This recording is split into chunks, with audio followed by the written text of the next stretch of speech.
Hello, Liverpool family. It's been quite a while since we've actually sat down and talked about transfers, but today's video we've got a lot to catch on. Whether you want to know about the surprise striker move, whether you want to know about Kenate, we need to have a massive chat about him. That'll be towards the end of the video. We'll also talk about the left winger situation as well for Liverpool. Things are looking pretty exciting if you are looking at it from the outside world, if you are, a football fan or a Liverpool fan. But before I begin, if you are new here, please hit the subscribe and the like as well. It'd be greatly appreciated. Support has been really good and I genuinely appreciate it. But we're going to start with the surprise striker move, and you probably already read it. Liverpool have met with the Philippe Mateta and his agents in Paris. There's interest from the Anfield club ahead of a potential transfer for the forward. And initially, there was a lot of Liverpool fans upset about this. But do you want me to let you know on a secret? If you follow me on X, you'll know I'm not the biggest fan of Victor Gyökeres, and I genuinely do believe Philippe Mateta is a better suit for the Premier League than Victor Gyökeres by a country mile. The problem is with Mateta is he's just Mateta.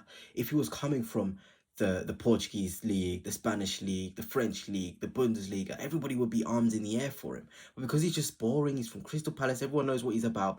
There's this general consensus that he's not a good player. But I saw this tweet from Watch LFC. He said that Mateta would score 25 goals minimum in this Liverpool fit team, and I agree. 25 goals in all comps minimum guaranteed from Mateta if he stays fit. And then he starts the games. He will score. He will hold the ball up. He will allow the good players to play. He's a box present. He's big. This is a smart signing at 28 years old to bring in Philippe Mateta. This will be a master stroke. Get him for what? 25 to 30 million?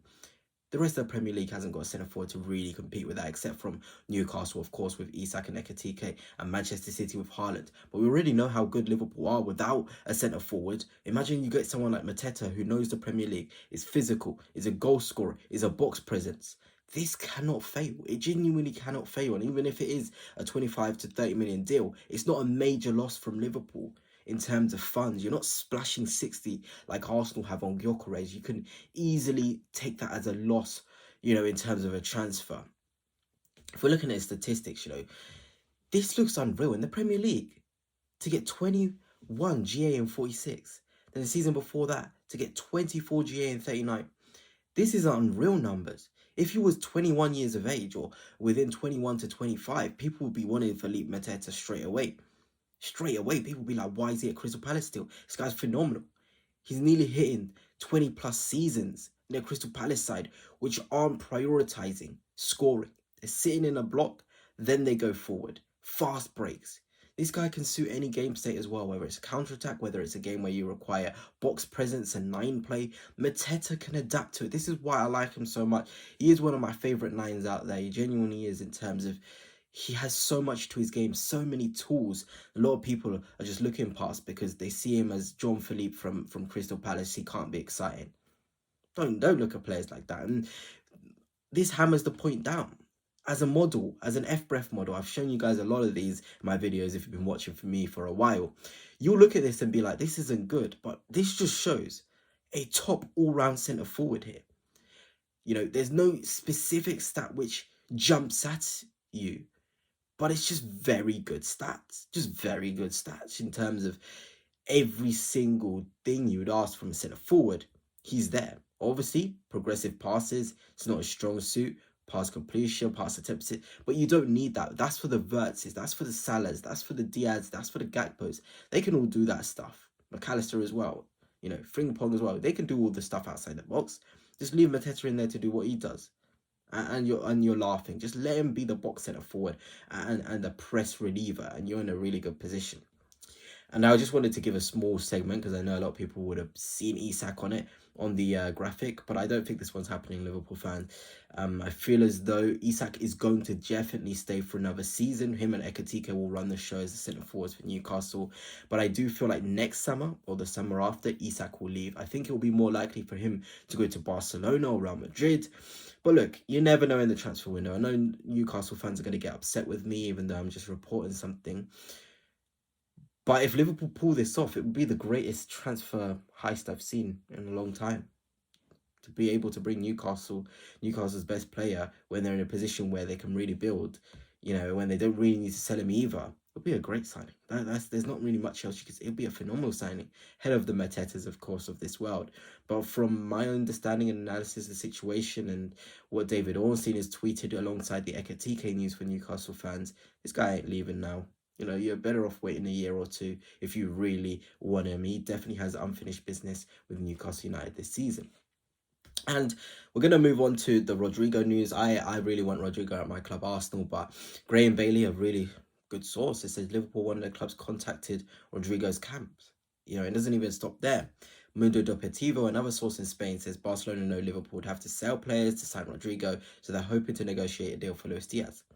How would you feel, Liverpool fans, for a Rodrygo in, a Diaz out deal? I think Rodrygo is one of the few forwards out there that suits Liverpool to a T in terms of an inside forward, transitional threat, can work against low blocks when it's intuitive play.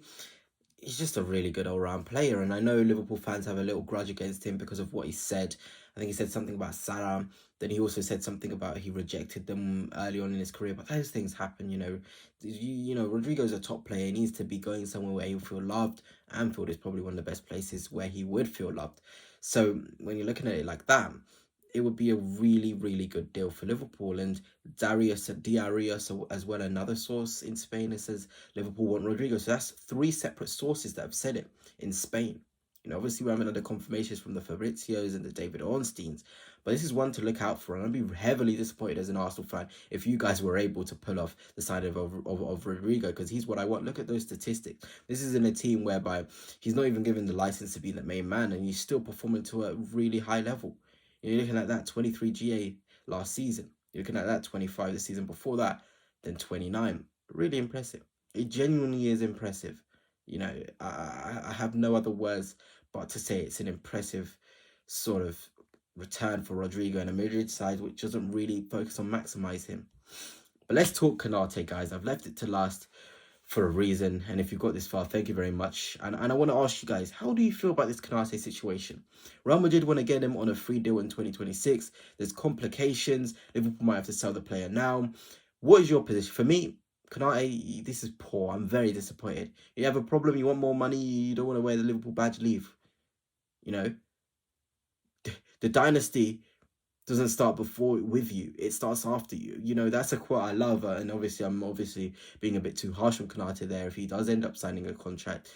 But this idea that players see themselves as the creme de la creme, when someone like Gahey can come in and do just as a good job that Konate's done, I'm not discrediting Kenate because he's a phenomenal defender, but nobody's untouchable. Same goes for the likes of Van Dijk and Salah. If they've pulled the thing of, I don't want to stay, I want to move to Real Madrid, okay, sign someone else. You know, Liverpool will always be Liverpool, whether there's a Kenate, whether there's a Salah, whether there's a Van Dijk. This idea players have this entitlement, I feel like, now with Liverpool, which is quite disrespectful to the size of the club. But hey, if Kenate goes, you get Gahey and you'll come. It's as simple as that. But anyway, Liverpool fans, that's it for now. Let me know your thoughts on everything discussed in this video. But until next time, peace.